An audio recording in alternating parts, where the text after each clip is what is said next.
Boss కార్యక్రమంలో అందాల భామ లేడీ బాహుబలి నమిత ఎంట్రీ ఇచ్చి అందరికీ షాక్ ఇచ్చింది.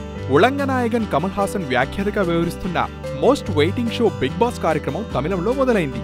ఇందులో పార్టిసిపెంట్స్ గా నమిత పాల్గొంది. 100 రోజులు ఒకే ఇంట్లో 15 మంది వ్యక్తులు కలిసి గడపనున్నారు.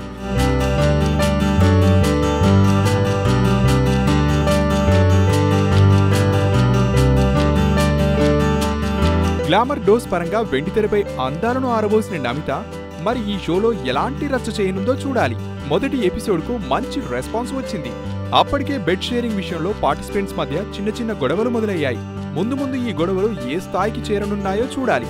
ఇక తెలుగులో యంగ్ టైగర్ ఎన్టీఆర్ వ్యాఖ్యాతగా వ్యవహరిస్తున్న బిగ్ బాస్ కార్యక్రమం త్వరలోనే ప్రారంభం కానుంది. హాయ్ యూట్యూబర్స్, మరిన్ని మంచి వీడియోల కోసం సబ్స్క్రైబ్ చేయండి. దాంతోపాటే బెల్ ఐకాన్ పై క్లిక్ చేయండి.